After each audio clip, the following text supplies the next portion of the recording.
Hello les amis, ici c'est Rachel Aquarelle. Alors aujourd'hui je vous présente, c'est un livre que j'ai fait éditer d'après un e-book que vous pouvez télécharger gratuitement et qui se trouve justement dans la description. Là par exemple, si vous possédez une boîte de 12 couleurs ou autre, vous avez les couleurs que je vous propose justement d'utiliser. Toutes sont numérotées et toutes correspondent justement à des couleurs. Alors à savoir que ça reste des couleurs, on va dire plutôt fondamentales, que l'on peut trouver un peu partout.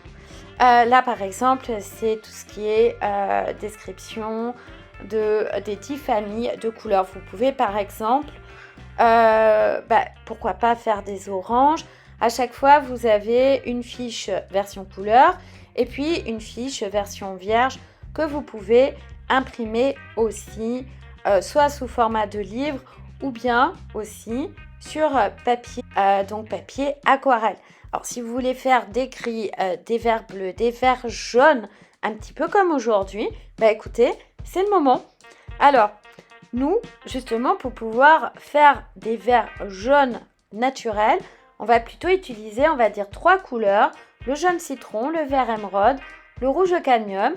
On va obtenir, si on les mélange, un mélange de base que l'on va décliner en 3 tonalités. Vous voyez, vous pouvez vous exercer sur ce type de feuille.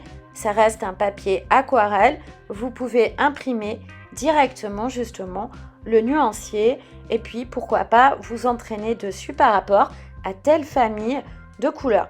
Par rapport justement à la famille des verts jaunes, on va utiliser la couleur numéro 1, jaune citron, le vert émeraude numéro 7 et ensuite le rouge correspondant à la couleur numéro 5.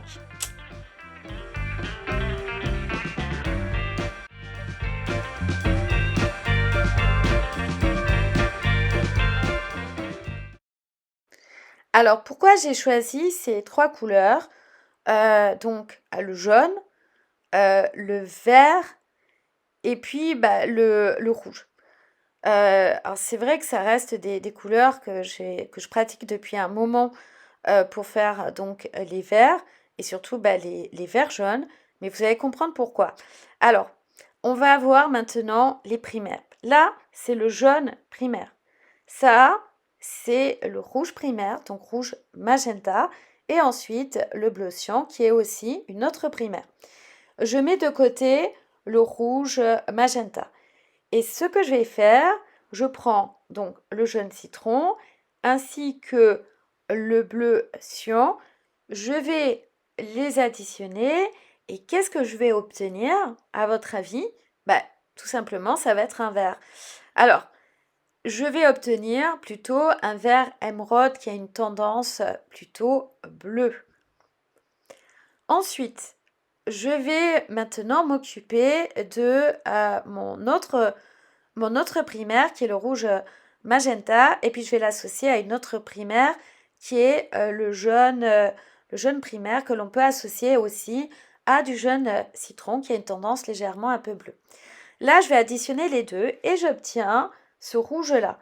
Alors, ce rouge-là, il peut être orange, mais si vous rajoutez un peu plus de rouge, c'est tout simplement du rouge de cadmium. Vous voyez? Alors maintenant, je mets de côté le rouge et puis je vais prendre le vert. Et ensuite, si par exemple j'additionne, je mélange les deux, qu'est-ce que je vais obtenir? Alors, admettons, si je mets un peu plus de vert dans le mélange, le rouge va permettre d'assombrir le vert. Ok?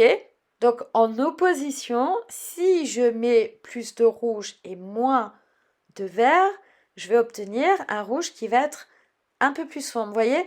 En fait, l'un va assombrir l'autre et puis l'un est aussi la complémentaire de l'autre. Ok? Donc là, par exemple, admettons, vous voyez, le vert est la complémentaire du rouge. Le rouge qui peut devenir aussi tout simplement une primaire.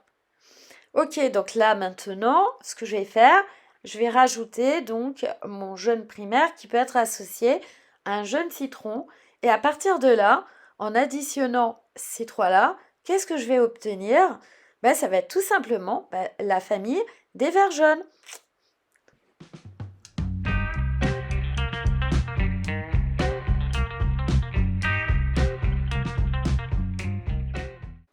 Alors maintenant, organisation donc de la palette et du nuancier. Alors vous voyez, moi j'aime bien utiliser, alors je dessine effectivement, c'est tout simplement un nuancier avec les couleurs correspondantes. Alors pour le coup là, elles sont pas numérotées, il y a juste les noms des couleurs qui sont associés à ma palette. Donc j'ai mon nuancier et puis je vais préparer. Alors par contre, je vais associer chaque couleur à des numéros 1. Alors, par exemple, numéro 1, c'est jaune citron. Numéro 7, ça va être le vert émeraude. Et ensuite, le numéro 5, le rouge. Je vais mettre aussi, je vais faire correspondre le jaune, le vert et le rouge aussi directement dans les petites cases. Alors, vous avez vu, il y a pas mal de jaune, de vert et de rouge. Donc, écoutez, c'est parti.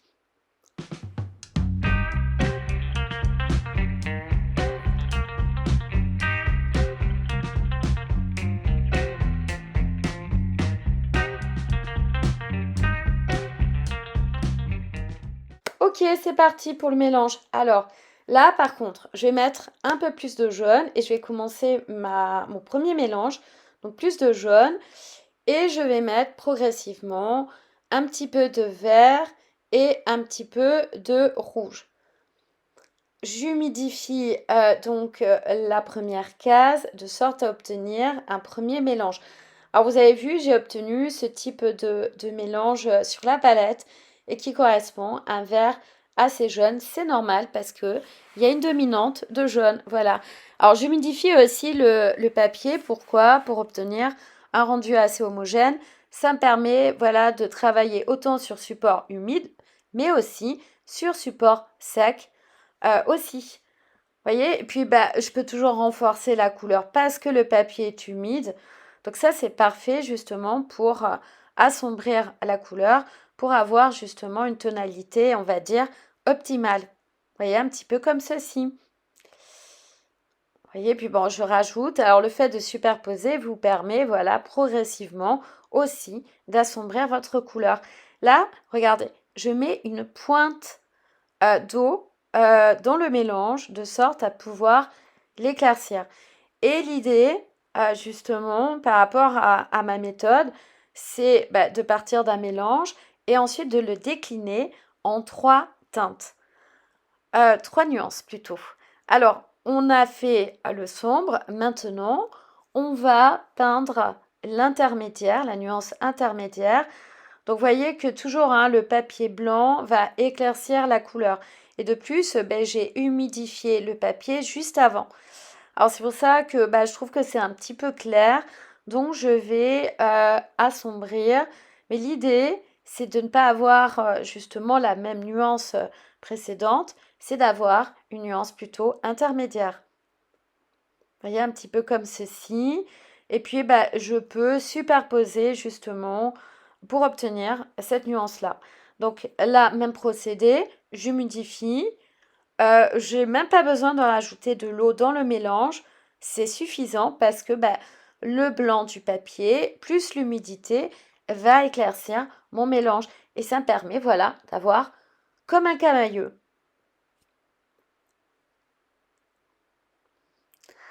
Ok, donc alors pour le prochain, on va mettre par exemple euh, un peu moins de... Ah, pardon, un peu plus de jaune citron, un peu plus de vert et moins de rouge. Alors, j'utilise justement le système des symboles pour me rappeler de la quantité de couleurs qui est mélangée.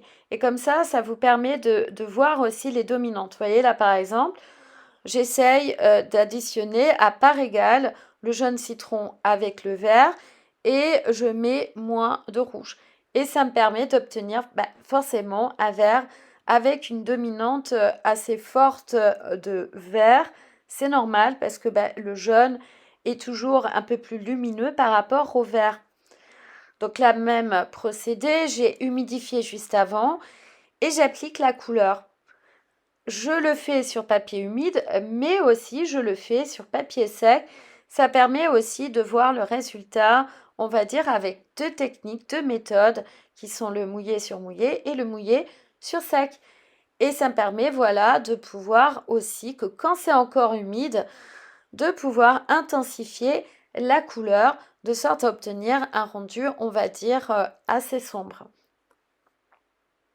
Alors, vous voyez, par exemple, ce genre de verre, ça peut vraiment correspondre à des verres assez printaniers, d'ailleurs, comme le premier aussi de la première rangée. Donc là, maintenant, objectif, c'est obtenir une valeur plutôt intermédiaire. Je rajoute toujours ma pointe d'eau dans le mélange. Ça me permet d'éclaircir, d'obtenir un rendu qui va être un peu plus lumineux. Vous voyez, alors là, attention, c'est peut-être un peu trop lumineux. Donc j'en rajoute un peu plus, vous voyez, de sorte à obtenir une tonalité qui va être un peu plus claire. Donc là, je continue le même process, j'humidifie et ensuite, écoutez, je pose la couleur et ça me permet, voilà, d'avoir un camailleux par rapport à ce mélange de couleurs. Ok, donc là, on va mettre moins de jaune, plus de vert et ensuite un peu moins justement de rouge. Par contre, vous avez vu que le vert, il est assez sombre. Alors pour pouvoir assombrir une couleur, on peut aussi mettre davantage de pigments. Là, vous voyez, par exemple, je n'ai pas rajouté d'eau par rapport à mon mélange précédent et j'intensifie la charge pigmentaire en rajoutant et en associant ces trois couleurs. Vous voyez, donc là, forcément, le vert va jouer avec le rouge, plus le jaune, et ça va me permettre d'obtenir effectivement un autre mélange de vert, toujours jaune, mais à dominante de vert aussi. Vous voyez, il y a moins de jaune présent dans ce mélange. Donc même process, j'humidifie et ensuite je vais poser donc la couleur. Alors déjà, rien qu'avec le premier passage, la couleur est assez sombre. Et par le jeu des superpositions de la vie, je vais pouvoir assombrir aussi la couleur. Je fais la même chose pour la valeur intermédiaire. Je n'ai pas rajouté d'eau dans mon mélange. Ça me permet justement d'obtenir déjà un vert assez intermédiaire par rapport à l'autre. Donc la même chose aussi. Et là, je vais tout simplement jouer avec l'humidité du support pour obtenir un vert qui paraîtra un peu plus clair. Donc là maintenant, on passe donc à l'avant-dernier mélange. Là par contre, j'ai enlevé le jaune citron. Je vais rajouter plus de vert émeraude et moins de rouge de cadmium. Alors toujours, on va obtenir un mélange dominante donc de vert, forcément, ça reste la famille des verts jaunes. Mais par contre, on va mettre moins d'eau. Vous voyez, on profite juste de l'humidité du pinceau pour faire son mélange. Vous voyez, donc là, je vais vraiment piocher à l'intérieur du demi-godet pour avoir un mélange, on va dire, relativement sombre. Et ça sera le cas. Alors forcément, si vous rajoutez de l'eau, votre mélange va peiner à être sombre. Vous voyez, alors que si vous rajoutez plus de pigments, écoutez, vous obtenez ce genre de vert. Vous voyez, c'est vraiment un vert très très sombre. Là, par contre, je vais rajouter une petite pointe d'eau. Vous voyez, c'est vraiment la pointe du pinceau. J'humidifie le support et ça va me permettre d'obtenir une valeur intermédiaire qui va être un peu plus lumineuse. C'est normal parce qu'il y a moins de charge justement pigmentaire.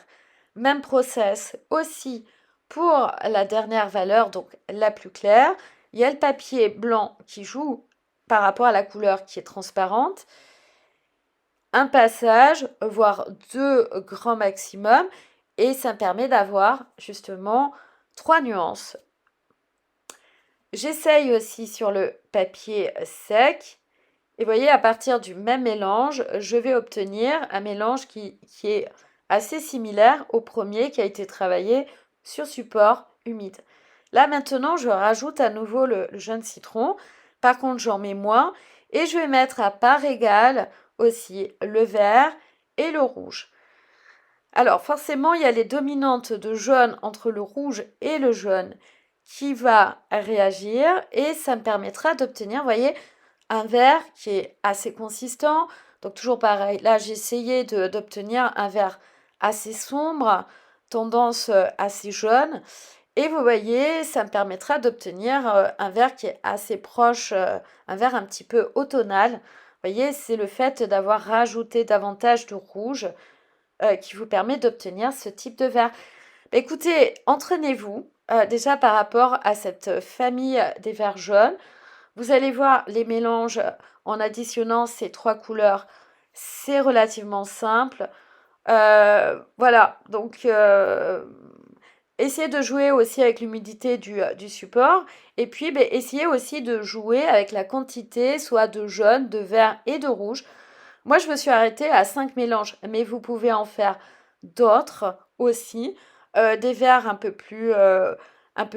des verres qui vont être plus proches de l'automne ou des verres un peu plus printemps. Tout est possible. En tout cas, merci d'avoir regardé cette vidéo jusqu'au bout.